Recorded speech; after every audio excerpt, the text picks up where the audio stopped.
Welcome to episode 62 of the Reality Podcast. Be sure to hit that subscribe button down below and turn on those bells for all notifications. Man, it feels really good saying that. Haven't said that in almost a month. But I'm back and better than ever. If you guys missed the podcast, man, hit that thumbs up, hit that thumbs up, hit that thumbs up, man. If you guys are enjoying the content that I've been giving you guys lately on the channel, also hit that like button. Leave a comment down below. What was the better show? Raw, AEW, NXT, or SmackDown? Leave a comment down below. What was your favorite show the entire week? I feel like I have to give you guys an explanation on why I have not been giving you guys the podcast as of late. Now, as you guys know, I'm a security officer at Yankee Stadium, so obviously you guys know I'm a fucking hard-working son of a gun. The reason why I have not been giving you guys the podcast lately is because after what happened at Hell in a Cell, you guys saw how pissed off I was during the Hell in a Cell review. You guys know how pissed off I was. I uploaded Hell in a Cell review, and I sat there for like a good 10-15 minutes, and I thought to myself, Chris, you lost motivation. You're not the same anymore.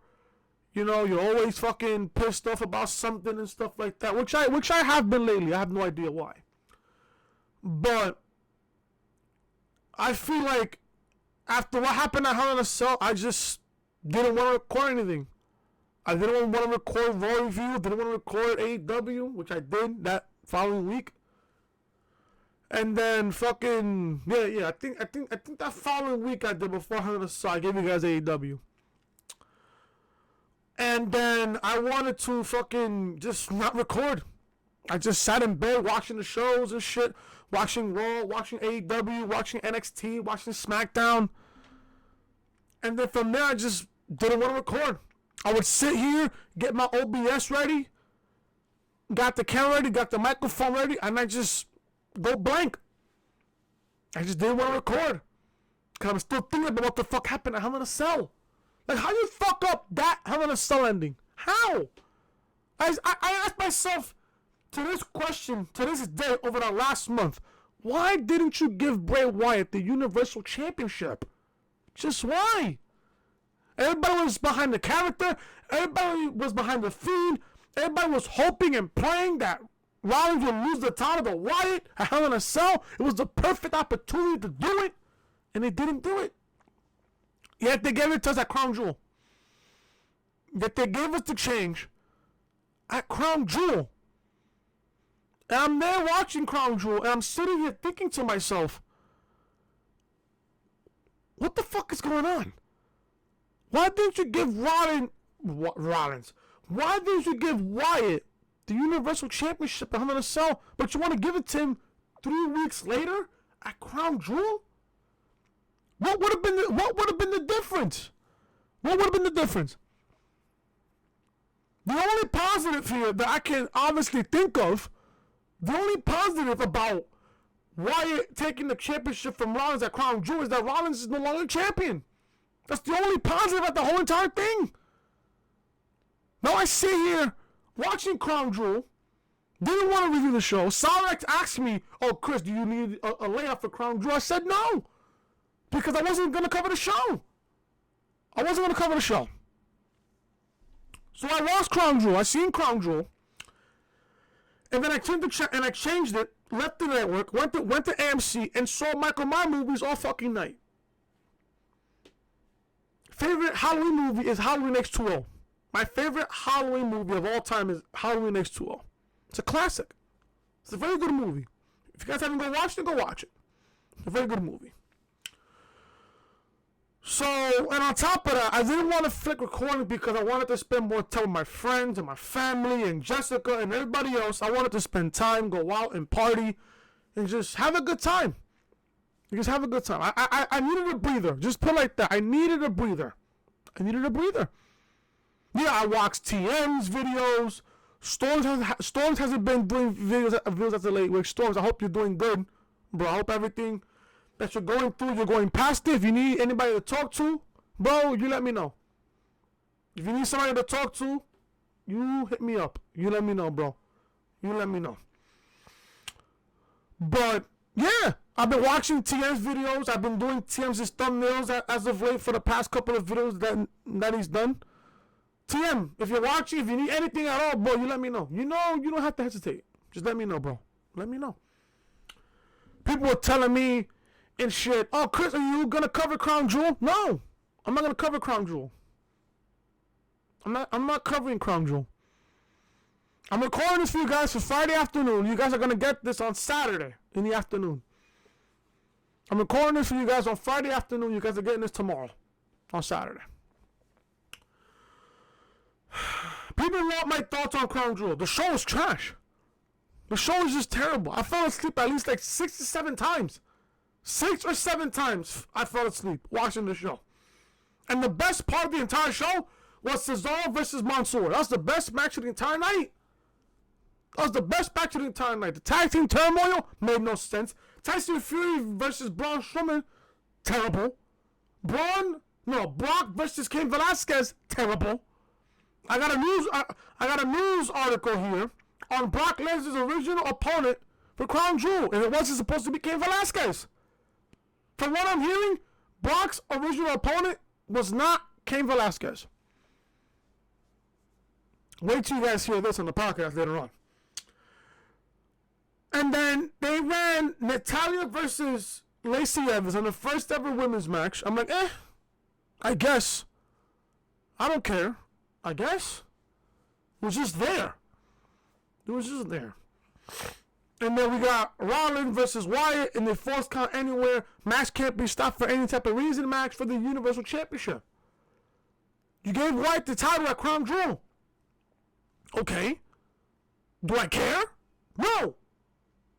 Do I care? No. Do I mind that Wyatt's champion? No. I don't mind it. As long as the championship is all Seth Rollins, I don't give a shit. Fuck Seth Rollins. I don't give a shit. I don't give a shit. Soda Pop, I'm not watching, but I gotta sit here and be honest with you. I don't care about Seth Rollins. I don't care. I don't give a shit. My honest opinion. I don't care. Fuck Seth Rollins. The only way Seth Rollins can be saved at this point is if he turns heel. And even that, I wouldn't care. Because of the shit that he said about Foley and Taker, which pissed me off. Yeah, I heard about what Rollins said about Taker and Foley. And they're having a sub match. Oh, the match should have been stopped as well. Are you fucking serious, bro? Yeah, people don't take you serious as champion. People don't take you serious anymore. People don't take you serious. They don't. Hell, I don't take you serious, Mr. Seth Rollins, sir. I don't take you serious. I don't. I fucking don't.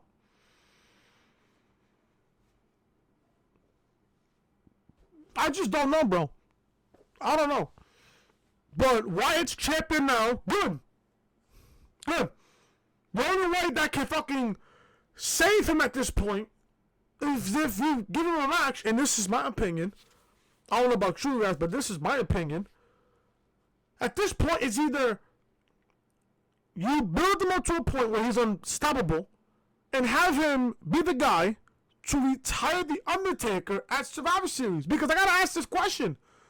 Now that Bray Wyatt's champion, what is he doing for Survivor Series? I bet nobody in this community is even asking this question. What is Bray Wyatt doing for Survivor Series? What is he doing? I'm hearing that fucking NXT is gonna be involved with the Raw versus SmackDown dynamic for Survivor Series. The NXT's involved. Good. NXT is that much better. Full Gear's looking pretty good. Survivor Series looking pretty good. NXT TakeOver War Games is looking amazing. With the first ever Women's War Games match. It's looking fucking fantastic. How can you not be excited for pro wrestling for the month of November? You got Full Gear coming up next weekend. You got Survivor Series and Crown Jewel. You got Survivor Series and fucking TakeOver in the next couple weeks. It's a good time now to be a wrestling fan. It's a good time. Raw was terrible. AEW was great. NXT was great. Gotta watch SmackDown though. Hopefully SmackDown is good because the superstars are still in Saudi. Except for Brock Lesnar and Hulk Hogan, from what I heard. They're back in the States as we fucking speak. As of this recording. Right now it's 4:12 in the afternoon. Right now on this fucking, on Friday. You guys are getting this tomorrow on Saturday, November 2nd. So I don't know what they're going to do for SmackDown tonight, for SmackDown. I have no idea. But by the time this video is up, Raw reviews up on the channel, and also SmackDown. I will be covering SmackDown for you guys, so by the time this video is up, SmackDown will be live on the channel right now. Both those videos will be in the annotation about that you see on the upper hand corner of your screen. Now, it's not that much news that I have. I don't have that much news, but it's something. It's enough for a podcast. It's enough for a podcast like this. We're going to go over Brock Lesnar's original opponent for Crown Jewel, among all other news right here on episode 62 of the Reality Podcast. If you guys don't know who I am, I'm your boy Chris. Thank you guys so much for tuning back into the channel on this.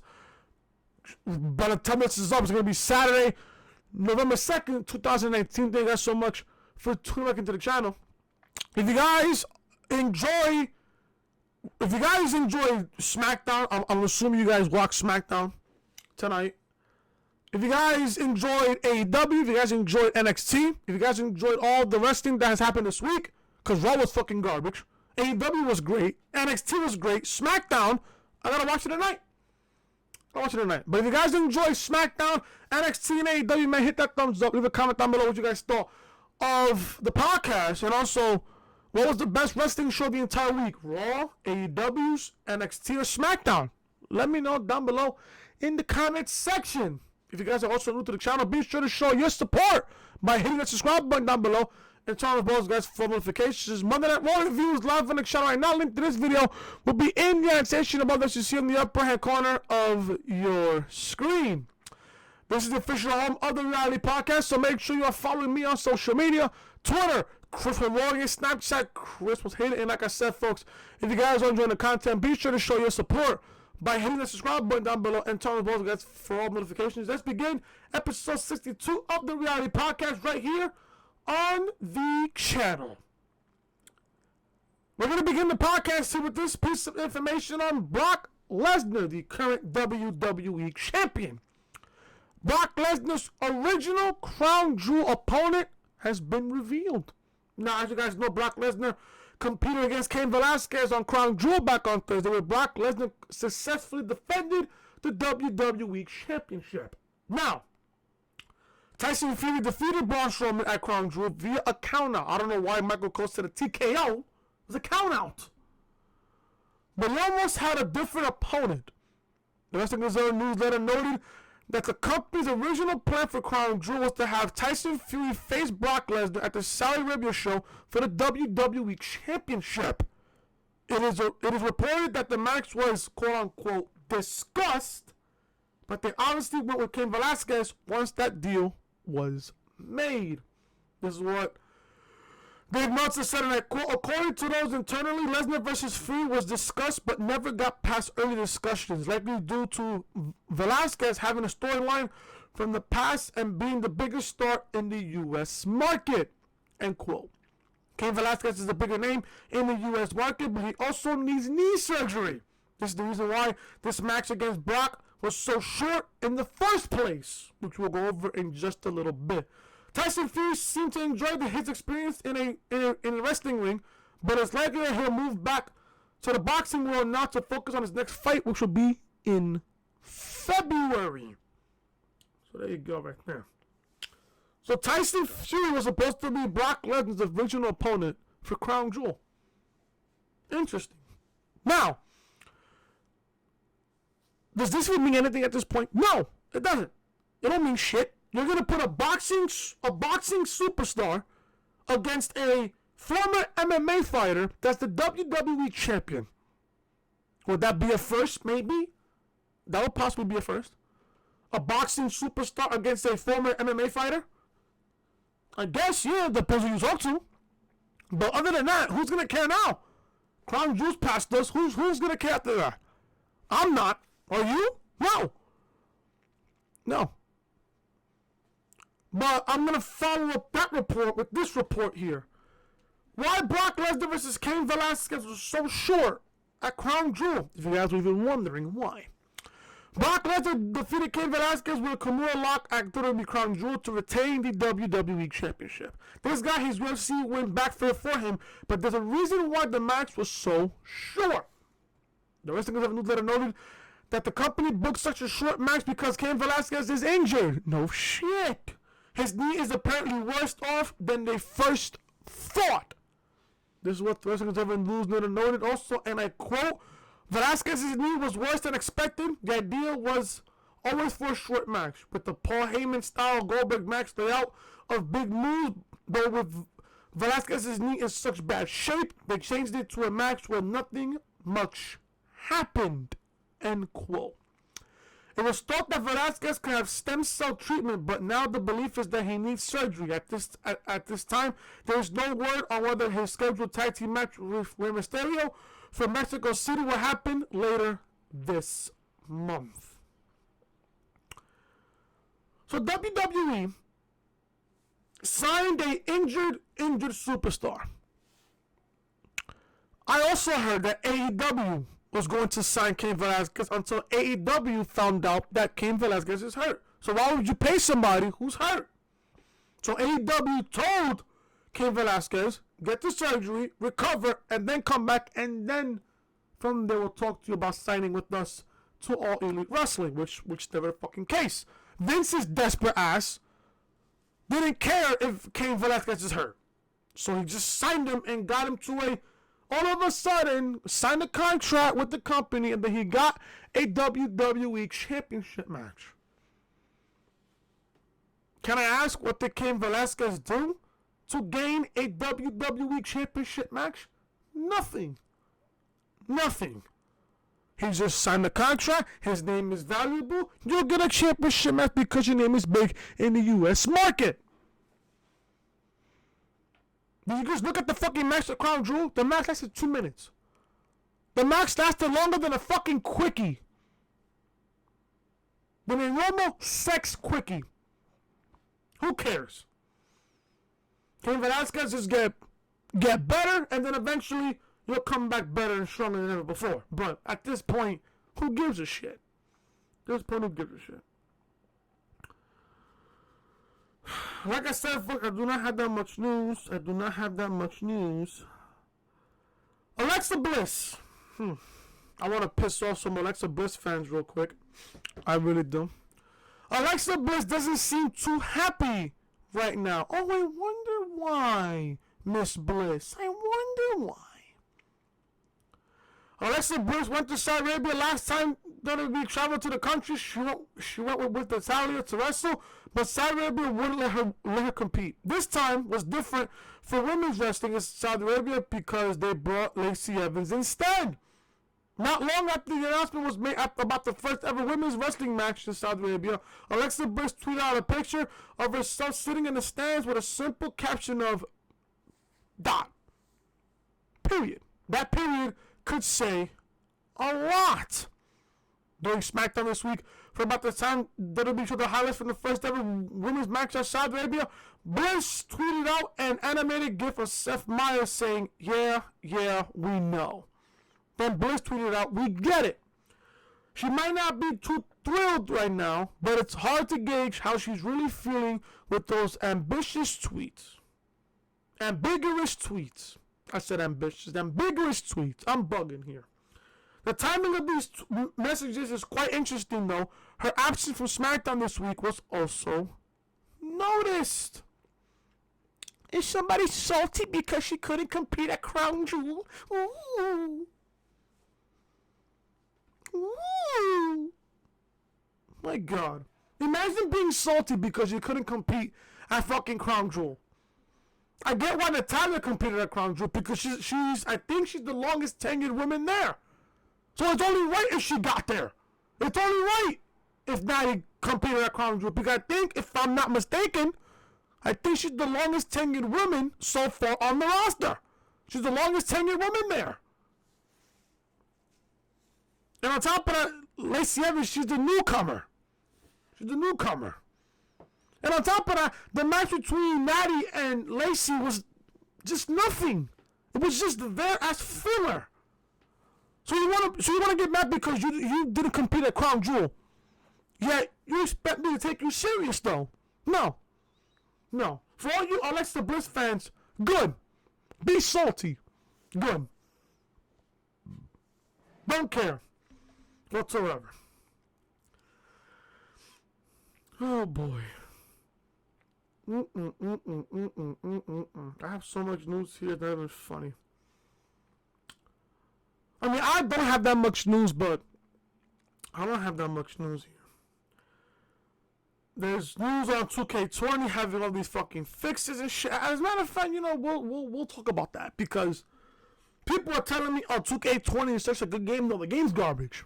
The game is garbage. If you bought the game, you're just that person. You're just that person. I don't care. I heard that the game sucks. I heard that my career is fucking god awful terrible. I don't know, bro. I would never ever spend my money on WWE 2K20. I'd rather much spend my money back on NBA 2K20 than this shit. Which NBA 2K20 I don't even play at all. I do play Call of Duty. So there you go. WWE 2K20 fixing a ton of glitches for new patch. Who gives a shit? It's in the news. I don't really care. WWE 2K20 was released as a broken game. No shit it was. Thankfully, we live during a time where developers can upload patches to fix the game after its release. According to a release sent out by 2K Games, they addressed a ton of glitches that have plagued players since the game dropped on October 22nd. This is what I am not going to go over. Matter of fact, I really am. This is what the email was sent from 2K Games. Hello everyone, and I quote, hello everyone. WWE 2K20 Patch 1.02 is now live on Xbox One, PS4, and PC. Who the fuck plays that game on PC? The patch addresses reported concerns regarding the following issues, and we expect to roll out additional patches in the near future to address additional concerns.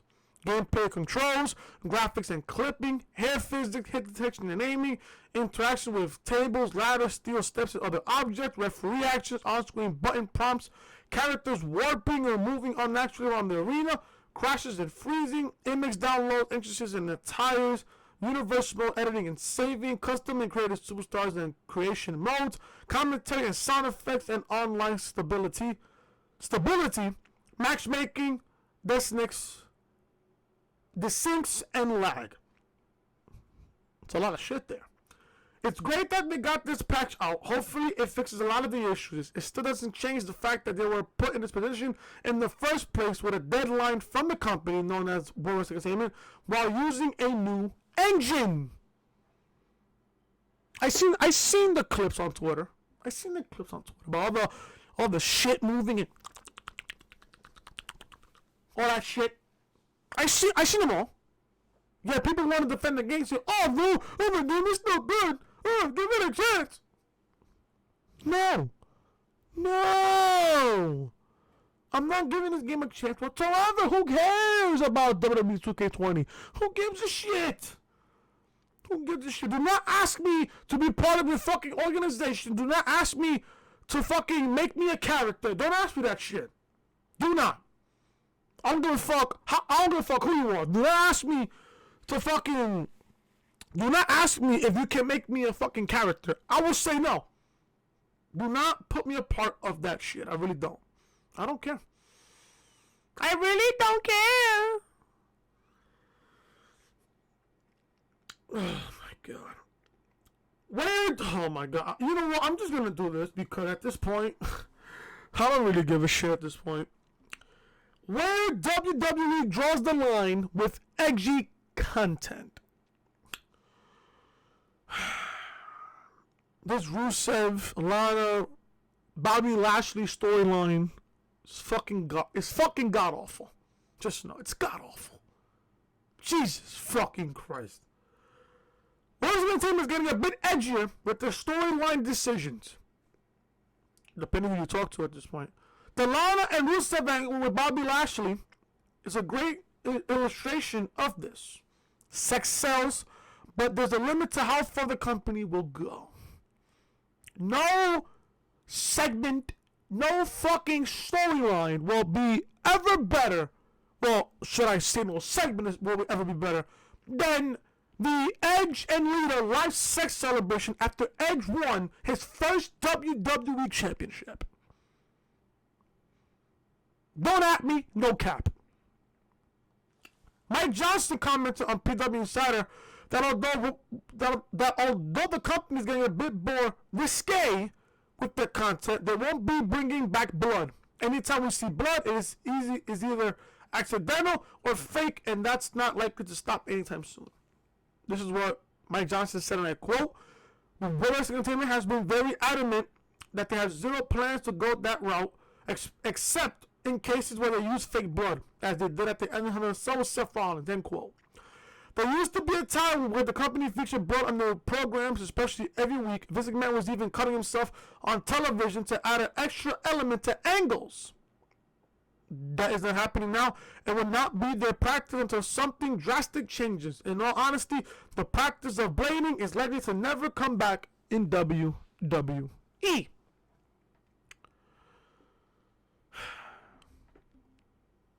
What you want me to say? I don't care. I don't care. Listen, I will say this now. I'd rather pretty much bring back blood than bring back anything else. I'd rather bring back blood than bring back anything else. Would you guys agree with me there? If there was one thing you could bring back when it comes to like storyline telling, would you want to bring back blood? I would. I think blood enhances, if anything, a match. If you ask me. If you ask me. I remember that one time, speaking of blood, I remember that one time I was watching the network the other day, and I was watching Judgment Day 2004. It was in the Staples Center in Los Angeles, where JBL was going one-on-one with Eddie Guerrero, God rest his soul, for the WWE Championship. And there was a steel chair shot in that match where it sounded like a fucking gunshot in that arena. And Eddie, when they put the frame on Eddie Guerrero, his head was just pouring, like gushing blood. I'm like, Jesus Christ. I've never seen a man bleed that much in my life before. This was during the Eddie Guerrero JBL storyline, where I think when JBL touched Eddie's mother and she suffered a heart attack. I think it was some sort of that. I think it was a long time ago. I have no idea. It was a long time ago. And they were feuding. I believe the first match was at Judgment Day 04. And then JBL gave Eddie Guerrero this chair shot that literally busted him wide open to the point where he was fucking gushing out blood. Like, my God, this is some sick, sick shit. I'm like, Jesus Christ. Can a man really bleed that much? And me, being the kid, knowing that I have school the fucking next day, I'm sitting up late, fucking, it's like 10:30, 10:40 at night, and I'm watching this shit with my fucking brother. Like, yo, can he bleed like that? Like, is that even real? I found out it was real blood. I found out it was actually real blood. I'm like, Jesus Christ, are you fucking kidding me? That's crazy. That is crazy. Crazy how they fucking do that shit. It's fucking amazing. But now, who cares? Who cares? Some people say when they bleed is actually fake. You know, it's like the blood, like, whatever that shit is. I don't even know. I all forgot about that all of a sudden. I all forgot about that. What else do I have? I'm just looking up. I'm just looking through. Finn Balor. News on Finn Balor. I think I'll give you guys two more reports and I'll get out of here. WWE's original idea for Finn Balor's return. Now, Finn Balor was destroyed by Bray Wyatt's Fiend at SummerSlam, and then he got some time off. During his time away from the company, Balor got married, and he acquired some new tattoos as well. Then he returned to NXT, but that wasn't the initial plan. The estimates of a newsletter reports that the company's original plan for Finn Balor's return was to simply switch him over to SmackDown. Of course, they ended up going a different way of things. This is what they reported here, and I quote: "When he lost to Wyatt badly, the idea was he'd go to his sabbatical and then switch to SmackDown on his return. But then when the ratings ended up going the way they did, he was moved to NXT with the idea that his star power could make more of a difference there." End quote. Good decision on that. Now Finn Balor is making main roster money to work in NXT. It's a good deal for him, and now the Prince is back. It does make us wonder how different things would have been if Finn Balor ended up on SmackDown instead. Finn Balor being on SmackDown would be completely fucking terrible. Finn Balor going to NXT was a great move, and I'll tell you why. You look at Finn Balor's return, and you see his heel turn a couple of weeks ago. Do you see the potential match that we're getting at War Games? Now, I don't know if this match is made official as of yet, but I am hearing that not only we could be getting Cole versus Ciampa at War Games for the NXT Championship, from what I'm hearing, we could be getting Finn Balor, Prince Devitt versus Johnny Gargano at NXT TakeOver War Games. Did I just give you goosebumps? Did I just make you full of excitement? I'm excited for this. And let me say this now. Finn Balor in NXT is a whole lot better than main roster Finn Balor. I will say that right now. I will say that right now on this podcast. Finn Balor looks a whole lot better in NXT than his whole entire run on the main roster. When Finn Balor won the Universal Championship from Seth Rollins, he fucked up his shoulder. He missed a good 7-8 months. From there, down. The second he came back from his shoulder injury, his stock went so down to a point where nobody was giving a fucking shit. And that's the truth. That's the God honest truth there. The God honest truth. Now, don't get me wrong, Finn Balor now in NXT, he looks a whole lot better. He looks more energized, he's more happy. Just look at his promos. Look at his promos. Finn Balor as a heel, that's something I can get behind, folks. Finn Balor as a heel is something I can get clearly 100% behind.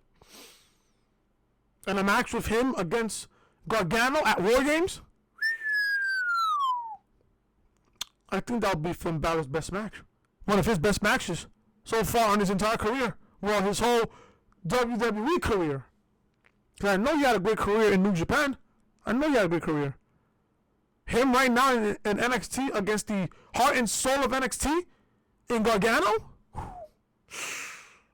That's match of the year candidate written all over it. And then you got Cole and Ciampa at War Games also for the NXT Championship. If it's going to be announced, which we know it will within the next couple of weeks. It will be announced.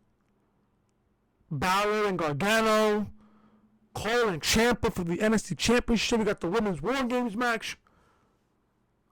This is going to be good. And I'm excited for it. This is going to be really fucking good. And I cannot wait for War Games. It's going to be really fucking good. It's going to be really, really good. Listen, I'm already excited for War Games. I'm already excited. I think I'll save the ratings for a potential Sunday podcast. A potential Sunday. I don't even know if I'm giving you guys the podcast for Sunday. Because I have a costume party to go to on Saturday, which will be tomorrow. And then Sunday, I'll probably wake up with a hangover to a point where I cannot record shit. Unless if you want me to record a podcast for you guys when I'm hungover, then you let me know. You let me know. I'll probably give you guys one more news article or another one, depending what I see, depending what catches my eyes real quick.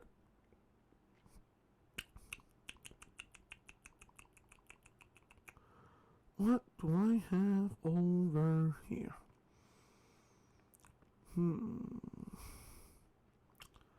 What do I have? What do I have? What do I have? Alright. I think I'll go over this real quick. Now, obviously this happened. This already happened. SmackDown could get both top titles at Crown Jewel, which obviously you guys saw Brock retaining the championship. The SmackDown's big title, the WWE Championship. You got Bray Wyatt, who was on SmackDown, won the Universal Championship. But SmackDown could get both top titles at Crown Jewel, which has already happened. WWE is in a very interesting position right now. Brock Lesnar is the current WWE champion, and he's defending his title against Cain Velasquez at Crown Jewel, which already happened.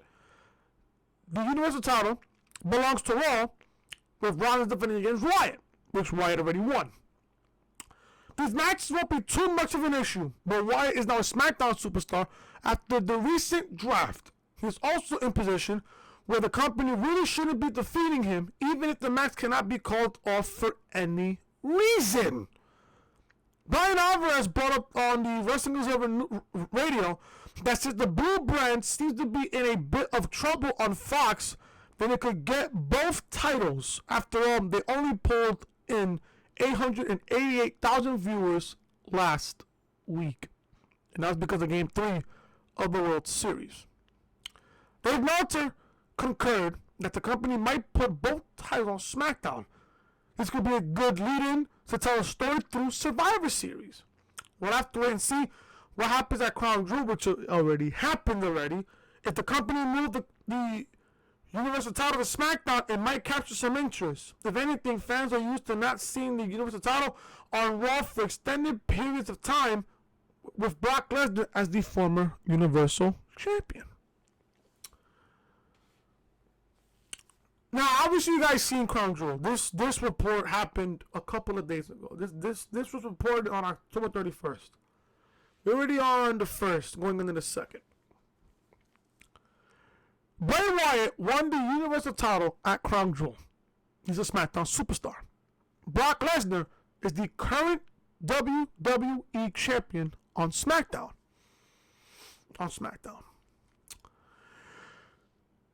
This is what I would do.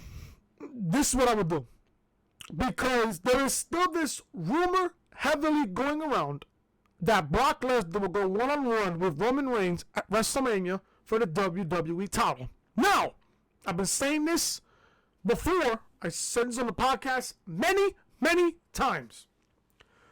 Vince McMahon is itching to put Roman Reigns in a world championship picture. Vince is running out of ideas to keep Roman Reigns out of the WWE championship picture. If I'm Fox, or if I'm the USA Network or NBC Universal, I would trade Bray Wyatt back to Monday Night Raw. For who? Rollins. And I'll tell you why. The only negative here is if you trade Wyatt to Raw for Seth Rollins, you have Rollins and Lesnar on the same roster. But just because you have Rollins and Lesnar on the same roster, that doesn't mean you have to put them in a feud. That doesn't mean you have to put them in a fucking feud. Now, hear me out. You trade Bray Wyatt to Monday Night Raw for Seth Rollins. The only positive about all of this is that Wyatt is away from Rollins. Rollins is away from Wyatt. That's the only good thing about that. But you got Brock, you got Roman, and you got Rollins on the same roster on SmackDown, because Roman Reigns is a SmackDown superstar. You could put Bray Wyatt on Monday Night Raw, have him feud with those future guys that you got on Monday Night Raw, which is good. I can see Wyatt against Ricochet. I can see Wyatt against McIntyre. I can see Wyatt against Andrade. All those other guys. Wyatt versus Buddy Murphy. Wyatt versus Cedric Alexander. All those guys. All those guys on Raw. I think it would be good for Wyatt. So a positive there for Wyatt is to be on Raw, feud with those guys. Now, we're on the SmackDown side. You got Roman Reigns potentially winning the 2020 Men's Royal Rumble match in January. Now, I don't want to give you guys a heart attack, but I already know what WWE is going to do between now, potentially January, and WrestleMania. Vince wants to tell Roman Reigns' comeback story. Remember how Roman Reigns had leukemia and he missed 4 months? He had to drop the Universal Championship, where the championship went back to Brock Lesnar. Where the title went back to Brock Lesnar. Roman, and I cannot believe I'm even booking this, Roman's going to win the 2020 Men's Royal Rumble match. You have Roman versus Brock Lesnar for the coveted WWE Championship at WrestleMania. You have Roman beat Brock for the WWE title, and you wrote Roman Reigns' comeback story of him battling leukemia, came back from leukemia, fought leukemia, defeated leukemia, and 1 year later, he's WWE Champion at WrestleMania in his home state of Florida. Roman Reigns is on SmackDown, talking about how he came back from leukemia, wins the title and everything else. Seth Rollins comes out, boom. That is when you have Seth Rollins turn heel on Roman Reigns. And then that's your feud on SmackDown, Seth Rollins and Roman Reigns for the WWE Championship. There's your feud. Oh, what do you do with fucking Brock Lesnar? I heard a report a couple of months ago that WrestleMania next year will be Brock's last WrestleMania. I don't know how accurate that is. I don't know how true that is. But it's there. Brock could retire after WrestleMania. Who knows? A lot can happen between now and April. A lot can happen, folks. A lot can happen. A lot can happen. You could book Roman Reigns to beat Brock Lesnar at WrestleMania for the WWE Championship, and you have Seth Rollins on the SmackDown after WrestleMania. You have Rollins turn heel on Roman Reigns, and there's your feud for SmackDown for the WWE Championship. Seth Rollins as a heel versus babyface Roman Reigns. There's your feud. The only positive about this is that the company could have Brock off the picture by WrestleMania, and Wyatt does not have to defend the title against Seth Rollins again, because how many times we've seen Rollins and Seth over the past couple of weeks, especially on the dark matches that we've seen after Monday Night Raw goes off the air. It's time for Bray Wyatt to face new blood. I wouldn't mind a Wyatt versus Ricochet match. I wouldn't mind with the Wyatt versus Andrade, Wyatt versus Aleister Black. All those guys. Wyatt versus Drew McIntyre, if you build them up properly. All those guys. All those guys. That's my story there. The only person, Brock is still champion. The only person that's going to take the title off of Brock Lesnar is Roman Reigns. It's Roman Reigns. And when that happens, I'm going to sit here and tell you guys, hey, I don't want to say I told you so, but I told you so. That's it. That, folks, is the reality of things right here on episode 62 of the Reality Podcast right here on the channel. Thank you guys so much for watching. If you guys enjoyed the podcast, man, hit that thumbs up. Leave a comment down below what you guys thought of the podcast. Also, let me guys know what was your favorite show of the entire week. Raw, AEW Dynamite, NXT, or SmackDown. Leave a comment down below. Also, if you guys are new to the channel, be sure to show your support by hitting the subscribe button down below and turn on both, guys, for all notifications. Monday Night Raw review is live on the channel right now. Link to this video will be in the annotation above that you see in the upper hand corner of your screen. Also, check out SmackDown Live review from Friday. I know by the time it's uploaded, but I have the thumbnail for you guys there. Anyway, SmackDown Live reviews live on the channel right now. Link to this video will be in the annotation above that you see in the upper hand corner of your screen. This is the official home of the Reality Podcast, so make sure you're following me on social media. Twitter, Chris from Warrior, Snapchat, Chris Most Hated. Like I said, folks, if you guys are enjoying the content, be sure to show your support by hitting the subscribe button down below and turn on bells, guys, for all notifications. I will see you guys either for tomorrow, for episode 63 of the Reality Podcast. We'll go over more news and rumors, or not. If I don't see you guys on Sunday, I will see you guys for Monday Night Raw for Raw review with a whole new week of content right here on the channel. So then, I'm Chris. If you like, comment, subscribe, share the video all over social media. I'll see you guys either tomorrow or Monday for either episode 63 of the Reality Podcast or Monday for Monday Night Raw review. Till then, I'm Chris. Talk to you guys later.